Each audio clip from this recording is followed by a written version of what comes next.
ఇక ఇదే అంశం గురించి మాట్లాడడానికి మనతో పాటు ఉన్నారు మాజీ మంత్రివర్యులు సత్యవతి రాథోడ్ గారు. ఇప్పుడు జిఆర్ఎంబి గురించి ఈ రోజు హరీష్ రావు గారు మాట్లాడడం జరిగింది. సో దాని మీద కేంద్రానికి ఆంధ్రప్రదేశ్ గవర్నమెంట్ లేఖలు రాయడం అనేది కూడా చూస్తున్నాం. దాన్ని ఎట్లా చూడొచ్చు? ఆంధ్రప్రదేశ్ గవర్నమెంట్ లేఖలు రాసింది కానీ తెలంగాణ గవర్నమెంట్ కళ్ళు మూసుకొని చూస్తూ ఊరుకుంది, ప్రేక్షక పాత్ర వహిస్తుంది. అంటే వాళ్లకు నీటి మీద కానీ తెలంగాణ హక్కుల మీద కానీ తెలంగాణ ప్రజల మీద కానీ ప్రేమ లేదు అనే దానికి ఇది ఒక నిదర్శనం. ఏ లక్ష్యం కోసం అయితే కొట్లాడి, ఏ నీళ్ళ కోసం అయితే కొట్లాడి తెలంగాణ తెచ్చినామో వచ్చిన అనుమతులకే గండి కొడతా అంటే సోయి లేని ముఖ్యమంత్రి ప్రభుత్వం ఉండడం తెలంగాణ ప్రజానికం చేసుకున్న దురదృష్టం అని చెప్పి నేను తెలియజేస్తాను. ఇప్పుడు పార్లమెంట్ సెక్షన్ లో కూడా దీని గురించి కూడా మాట్లాడాలని చెప్పేసి కూడా హరీష్ రావు గారు మాట్లాడడం. అంటే ఏజెండా వచ్చిన తర్వాత అసలు మన వాదనే వినిపించకుంటే పార్లమెంట్ లో కేంద్ర ప్రభుత్వంలో ఉన్న కేంద్ర మంత్రులు కానీ ఎంపీలు మాట్లాడాలి.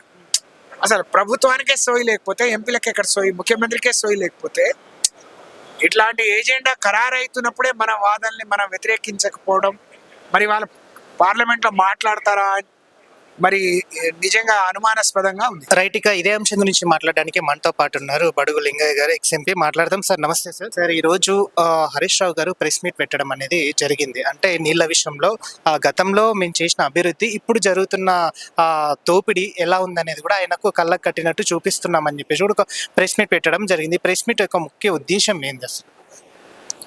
ఈరోజు ముఖ్యంగా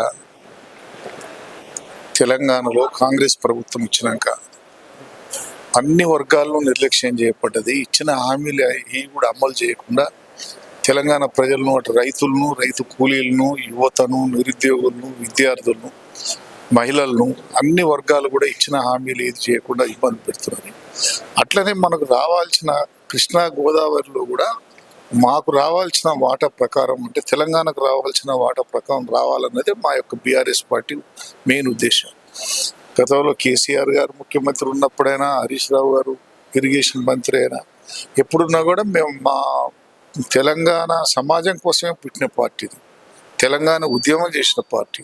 కాబట్టి తెలంగాణకు అన్యాయం జరిగితే ఏ రంగంలో జరిగినా ఊరుకునేది లేదు.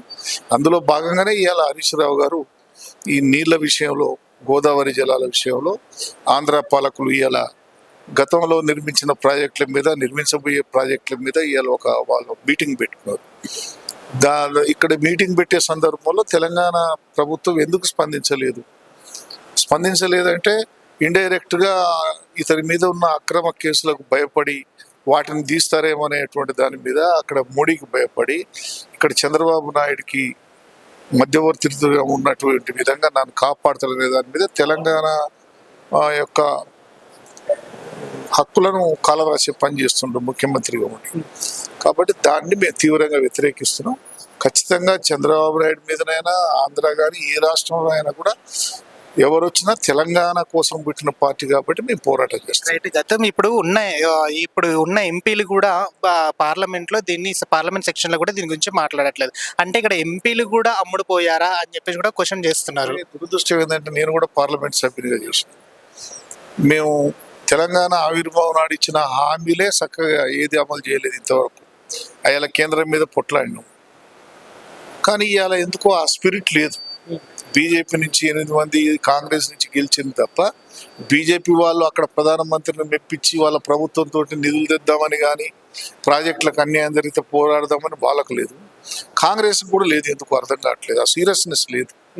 అందుకనే నేను మాజీ పార్లమెంట్ సభ్యునిగా కోరేది ఏంటంటే, పార్టీలు వేరు, ఎన్నికలప్పుడు ఉంటాయి, కానీ ఇప్పుడు తెలంగాణ కోసం పోరాటం చేస్తున్న బీఆర్ఎస్ పార్టీ తోటి మీరు కూడా కలిసి వచ్చి ఈ రాష్ట్ర అభివృద్ధి కోసం నిధుల విషయంలో కానీ, నీళ్ళ విషయంలో కానీ, నియామక ఏ విషయంలోనైనా పోరాటం చేయాలని మేము కోరుతున్నాం.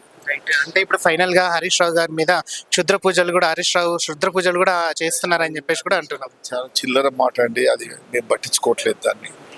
ఇటువంటి మాటలు ఎవరు కూడా దీన్ని క్షమించరు. మరి అట్లా అనుకుంటే అసలు ఈ మూఢనమ్మకాలు లేవు.